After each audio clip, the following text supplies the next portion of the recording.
à tous et bienvenue dans ce nouveau chapitre. Il est compliqué de ne pas apprécier la Réunion tellement il y en a pour tous les goûts. Il y a le côté plage, les cascades, les activités à sensations fortes et il y a le côté montagne avec toutes les randonnées.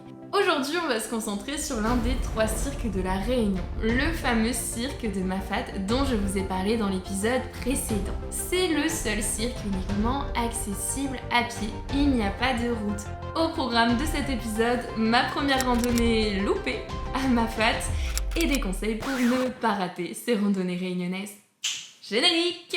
Moi, c'est Laurine, et quand j'ai compris qu'on n'avait qu'une vie, j'ai décidé d'aller vivre à La Réunion. J'ai vécu 2 années mémorables, et je vous raconte mon histoire.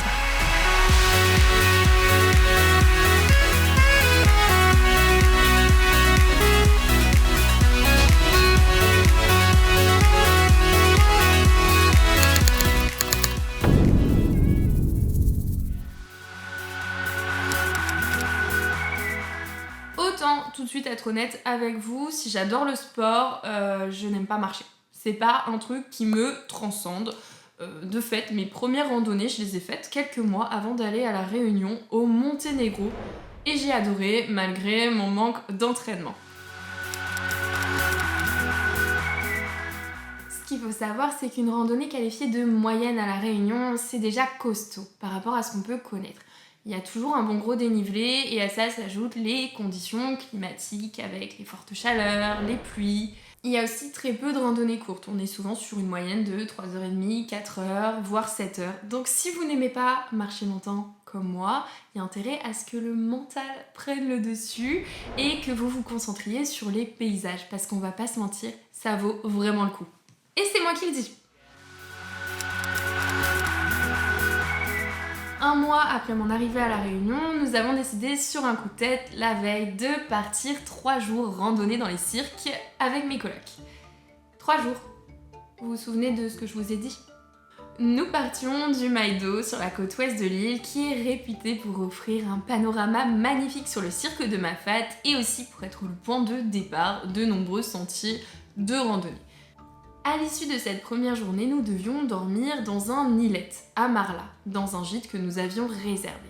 Un îlet, c'est un petit village typique et isolé. Il y en a 9 principaux à Mafat pour un total d'environ 700 habitants. Marla est d'ailleurs celui le plus élevé, avec 1600 mètres d'altitude. Pour rappel, et par rapport à ses habitants, on ne rentre et sort de Mafat que par les longs sentiers de randonnée et uniquement en urgence par hélicoptère.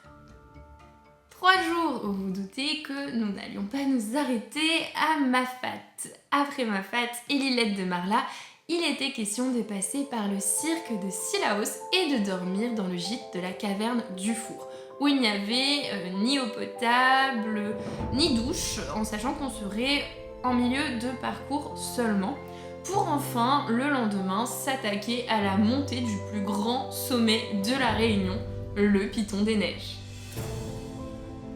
On lance les paris. À votre avis, je me suis arrêtée où ? Sans trop spoiler, sachez que j'en ai fait des randonnées difficiles à La Réunion par la suite, mais je n'ai jamais eu la force ni le courage de gravir le Piton des Neiges. Et je le vis très bien. Jour 1, on commence au petit matin avec cette vue imprenable sur le cirque depuis le Maïdo, puis on emprunte le sentier de randonnée qui nous mènera vers Roche-Plate, puis les 3 Roches. Il fait du soleil, c'est calme, on est seul au monde et parfois même un peu trop près du vide. Les paysages sont à couper le souffle et les mots sont vraiment faibles. Pour une première randonnée, ça a vraiment été difficile. Que dis-je ? Extrême. J'ai su dès les premières heures que j'allais pas faire les 3 jours, que mon corps n'allait pas tenir, que mon ménisque n'allait pas tenir, que mes poumons n'allaient pas tenir et pas même mon mental. Forcément, j'étais pas du tout entraînée et on le rappelle, on était sur une randonnée très longue et très difficile avec aussi des passages dans l'eau. On a été tellement ambitieux, mais on sera pas les premiers ni les derniers à faire cette erreur. Mais ce côté nature, perdu au milieu de nulle part, ces paysages, ça vaut tous les efforts du monde. Je me souviendrai toujours ces derniers efforts avant d'arriver au premier gîte à Marla, les dernières marches. En fait, on n'en pouvait tellement plus qu'on rigolait pour rien. On était dans un état second, je sais pas ce qui nous arrivait, mais il était temps qu'on arrive. On a été super bien reçus au gîte, on a vu une dodo, la bière locale et mangé un curry poulet. Assez rapidement, c'est là aussi que j'ai demandé comment je pouvais descendre au plus vite de Mafat, quel sentier emprunter, parce que je savais que je n'allais pas tenir les 2 autres jours.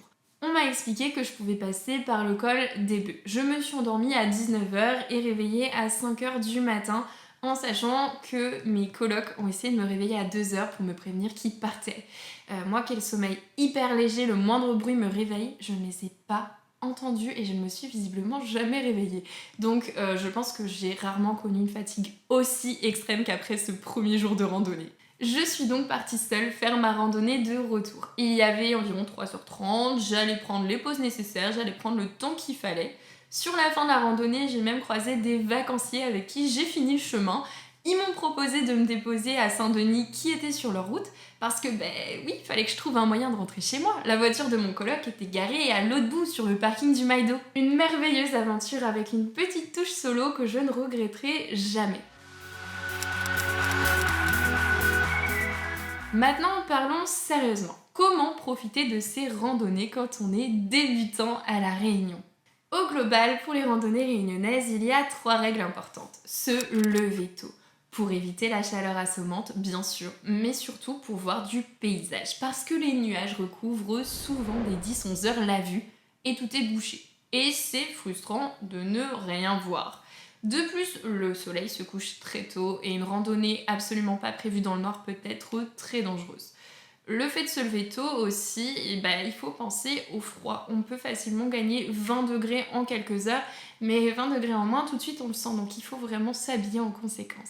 2. Bien regarder la météo. Et même si le temps est changeant et que moi-même, par expérience, je me suis déjà retrouvée à la fin d'une rando avec un orage, il faut vraiment surveiller la météo parce qu'avec les pluies tropicales, les tempêtes, les randonnées peuvent devenir super dangereuses.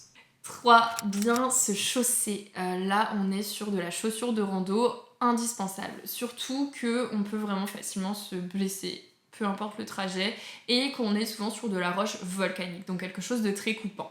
Un autre conseil pour Mafat notamment, ce serait de commencer par ce que j'appelle une randonnée introductive.